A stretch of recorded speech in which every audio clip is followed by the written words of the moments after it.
I'm going to be showing some of the cybercriminals' latest and nastiest creations. So basically, please don't go and download any of the viruses that I show you. Some of you might be wondering what a cybersecurity specialist looks like, and I thought I'd give you a quick insight into my career so far. It's a pretty accurate description. This is what someone that specializes in malware and hacking looks like. So today, computer viruses and Trojans, designed to do everything from stealing data, to watching you in your webcam, to the theft of billions of dollars. Some malicious code today goes as far as targeting power, utilities, and infrastructure. Let me give you a quick snapshot of what malicious code is capable of today. Right now, every second, 8 new users are joining the internet. Today, we will see 250,000 individual new computer viruses. We will see 30,000 new infected websites. And just to kind of tear down a myth here, lots of people think that when you get infected with a computer virus, it's because you went to a porn site, right? Well, actually, statistically speaking, if you only visit porn sites, you're safer. People normally write that down, by the way. Actually, about 80% of these are small business websites getting infected. Today's cybercriminal, what do they look like? Well, many of you have the image, don't you, of the spotty teenager sitting in a basement hacking away for notoriety. But actually, today's cybercriminals are wonderfully professional and organized. In fact, they have product adverts. You can go online and buy a hacking service to knock your business competitor offline. Check out this one I found. So you're here for one reason. And that reason is because you need your business competitors, rivals, haters, or whatever the reason is, or who they are to go down. Well, you, my friend, you've came to the right place. If you want your business competitors to go down, well, they can.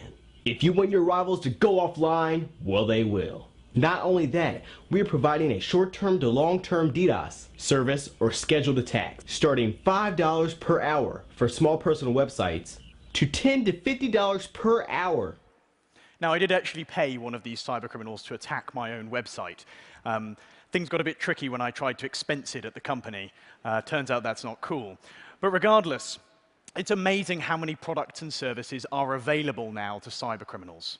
For example, this testing platform, which enables the cybercriminals to test the quality of their viruses before they release them on the world. For a small fee, they can upload it and make sure everything is good. But it goes further. Cybercriminals now have crime packs with business intelligence reporting dashboards to manage the distribution of their malicious code. This is the market leader in malware distribution, the Black Hole Exploit Pack, responsible for nearly 1/3 of malware distribution in the last couple of quarters. It comes with technical installation guides, video setup routines, and get this, technical support.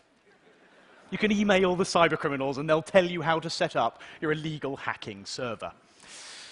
So let me show you what malicious code looks like today.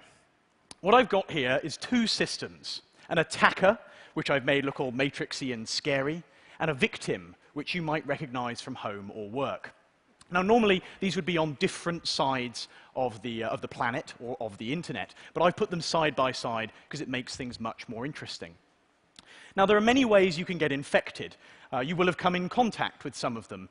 Maybe some of you have received an email that says something like, "Hi, I'm a Nigerian banker, and I'd like to give you $53 billion because I like your face," right? Or funnycats.exe, which, rumor has it, was quite successful in China's recent campaign against America. Now, there are many ways you can get infected. I want to show you a couple of my favorites. This is a little USB key. Now, how do you get a USB key to run in a business? Well, you could try looking really cute. Aww. Or in my case, awkward and pathetic. So imagine this scenario.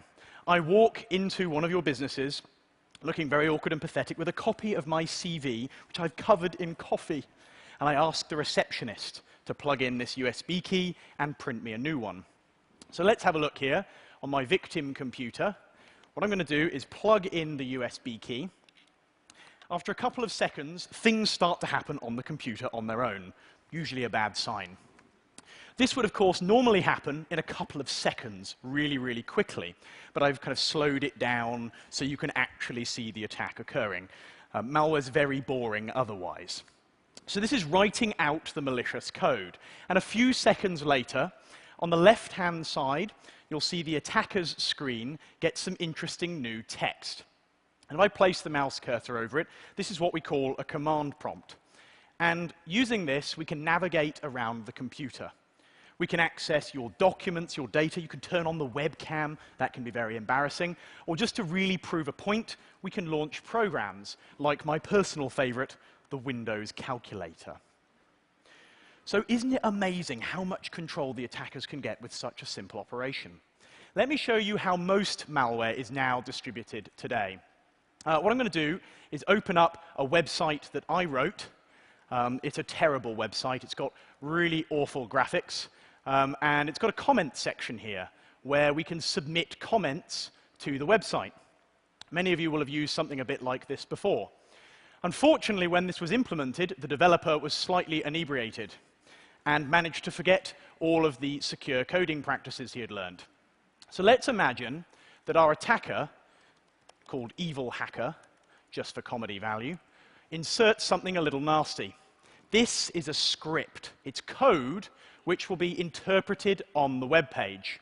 So I'm going to submit this post, and then on my victim computer, I'm going to open up the web browser and browse to my website, www.incrediblyhacked.com.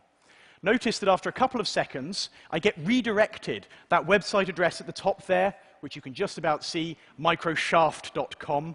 The browser crashes as it hits one of these exploit packs, and up pops fake antivirus. This is a virus pretending to look like antivirus software. And it'll go through and it'll scan the system. Have a look at what it's popping up here. It creates some very serious alerts. Oh, look, a child porn proxy server. We really should clean that up.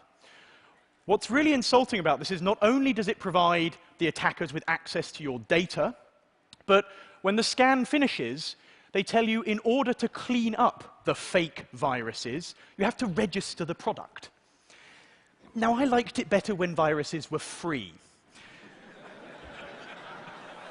People now pay cybercriminals money to run viruses, which I find utterly bizarre. So anyway, let me change pace a little bit. Chasing 250,000 pieces of malware a day is a massive challenge. And those numbers are only growing, directly in proportion to the length of my stress line, you'll note here. So I want to talk to you briefly about a group of hackers we tracked for a year and actually found. And this is a rare treat in our job. This was a cross-industry collaboration, people from Facebook, independent researchers, guys from Sophos. So here we have a couple of documents which our cybercriminals had uploaded to a cloud service, kind of like Dropbox or SkyDrive, like many of you might use. At the top, you'll notice a section of source code. What this would do is send the cybercriminals a text message every day telling them how much money they'd made that day. So a kind of cybercriminal billings report, if you will. If you look closely, you'll notice a series of what are Russian telephone numbers. Now, that's obviously interesting because that gives us a way of finding our cybercriminals. Down below, highlighted in red in the other section of source code, is this bit leaded::leaded. That's a username, kind of like you might have on Twitter. So let's take this a little further. There are a few other interesting pieces the cybercriminals had uploaded. Lots of you here will use smartphones to take photos and post them from the conference. An interesting feature of lots of modern smartphones is that when you take a photo, it embeds GPS data about where that photo was taken. In fact, I've been spending a lot of time on internet dating sites recently, obviously for research purposes. And I've noticed that about 60% of the profile pictures on internet dating sites contain the GPS coordinates of where the photo was taken. Which is kind of scary because you wouldn't give out your home address to lots of strangers, but we're happy to give away our GPS coordinates to plus or minus 15 meters. And our cybercriminals had done the same thing. So here's a photo which resolves to St. Petersburg. We then deploy the incredibly advanced hacking tool. We used Google. Using the email address, the telephone number, and the GPS data, on the left you see an advert for a BMW that one of our cybercriminals is selling. On the other side, an advert for the sale of Sphinx kittens. One of these was more stereotypical for me. A little more searching, and here's our cybercriminal. Imagine, these are hardened cybercriminals sharing information scarcely. Imagine what you could find about each of the people in this room. A bit more searching through the profile, and there's a photo of their office. They were working on the 3rd floor. And you can also see some photos from his business companion where he has a taste in a certain kind of image. Turns out he's a member of the Russian Adult Webmasters Federation. But this is where our investigation starts to slow down. The cybercriminals have locked down their profiles quite well. And herein is the greatest lesson of social media and mobile devices for all of us right now. Our friends, our families, and our colleagues can break our security even when we do the right things. This is Mobsoft, one of the companies that this cybercriminal gang owned. And an interesting thing about Mobsoft is the 50% owner of this posted a job advert. And this job advert matched one of the telephone numbers from the code earlier. This woman was Maria, and Maria is the wife of one of our cybercriminals. And it's kind of like she went into her social media settings and clicked on every option imaginable to make herself really, really insecure. By the end of the investigation, where you can read the full 27-page report at that link, we had photos of the cybercriminals, even the office Christmas party when they were out on an outing. That's right, cybercriminals do have Christmas parties, as it turns out. Now, you're probably wondering what happened to these guys. Let me come back to that in just a minute. I want to change pace to one last little demonstration, a technique that is wonderfully simple and basic, but is interesting in exposing how much information we're all giving away. And it's relevant because it applies to us as a TED audience. This is normally when people start kind of shuffling in their pockets, trying to turn their phones onto airplane mode desperately. Many of you will know about the concept of scanning for wireless networks. You do it every time you take out your iPhone or your BlackBerry and connect to something like TED attendees. But what you might not know is that you're also beaming out a list of networks you've previously connected to, even when you're not using wireless actively. So I ran a little scan. I was relatively inhibited compared to the cybercriminals who wouldn't be so concerned by law. And here you can see my mobile device. Okay? So you can see a list of wireless networks, TED attendees, Hyatt Long Beach, where do you think I'm staying? My home network, pretty fly for a Wi-Fi, which I think is a great name. Sophos Visitors, Sands and Mere, companies I work with. Logan Wi-Fi, that's in Boston. Hilton London, CIA surveillance van. We called it that at one of our conferences because we thought that would freak people out, which is quite fun. This is how geeks party. So let's make this a little bit more interesting. Let's talk about you. 23% of you have been to Starbucks recently and used the wireless network. Things get more interesting. 46% of you I could link to a business, XYZ employee network. This isn't an exact science, but it gets pretty accurate. 761 of you I could identify a hotel you'd been to recently, absolutely, with pinpoint precision, somewhere in the globe. 234 of you, well, I know where you live. Your wireless network name is so unique that I was able to pinpoint it using data available openly on the internet with no hacking or clever tricks. And I should mention as well that some of you do use your names, James Lyne's iPhone, for example. And 2% of you have a tendency to extreme profanity. So something for you to think about as we adopt these new applications and mobile devices, as we play with these shiny new toys. How much are we trading off convenience for privacy and security? Next time you install something, look at the settings and ask yourself, is this information that I want to share? Would someone be able to abuse it?